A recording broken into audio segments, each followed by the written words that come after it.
One of my favorite pastimes is hiking. I can't think of a better way to spend a weekend than getting out in the bush, climbing a few rocks, and just taking in the amazing landscape that Australia has to offer. It feels good to get off the grid, but I know not everyone feels that way, and being without mobile reception can sound like a bit of a nightmare. Now, I'm playing a game about someone just like that, a bird named Claire in a game called A Short Hike.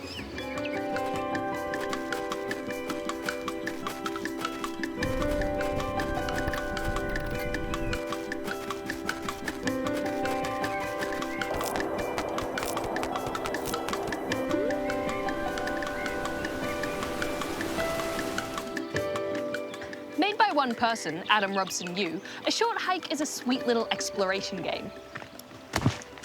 You play as Claire, a young bird who has been brought to a cabin in the middle of nature for a holiday with her aunt. You quickly get the impression that Claire is a little depressed and not terribly excited about getting away from civilization. She wants to use her mobile phone, but there's no reception anywhere other than the very top of Hawke Peak, which is pretty much the tallest mountain around. Thus, you embark on the titular short hike. To get to the top, you'll need to collect golden feathers, which allow you to climb and fly. The more you have, the further you can go. This encourages you to go exploring around the mountain, where you'll meet all sorts of characters. Some of them can sell you feathers, while others just have a bit of a yarn and include you in wholesome holiday activities, including my favorite, fishing. There's no explicit point to these interactions. You can't do anything with the fish that you catch. It's just there to be pleasant, which really confused me at first. I'm so used to everything in a game having purpose that these superfluous moments actually felt a little bit frustrating. So I pressed on up the mountain. I found the coins I needed to buy feathers, and I plotted the fastest path to the top. I was a woman on a mission, because getting to the top of Hawke Peak was the point of the game, right? Along the way, I found walking a bit tricky. The camera perspective means you're mostly walking at diagonals, which isn't smooth. This isn't helped by the graphics either, which are pixelated to the point that it becomes imprecise. It's pretty easy to fall off, but that just means you can spread your wings and glide. And I gotta say, that feeling of flying is pretty glorious.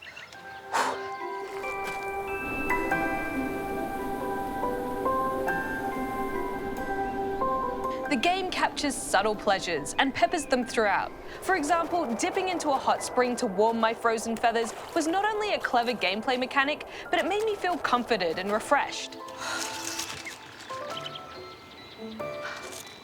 Now, I'm gonna get a bit spoilery and talk about the end of the game, because to me, it's important to explain why I connected to it. You see, I was so focused on getting to the end and reaching my goal that I almost ignored everything else that was happening. But those things are the point of the game. A Short Hike is a game about slowing down and smelling the roses, and it shares that message in a subtle, charming, and warm way.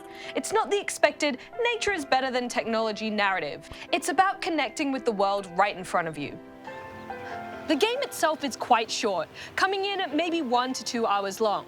But it's impressive that the developer has managed to craft a number of different feelings and ideas into such a short time. I appreciated that the game challenged me. I'm giving A Short Hike 4.5 out of 5 rubber chickens. Now for the hike home.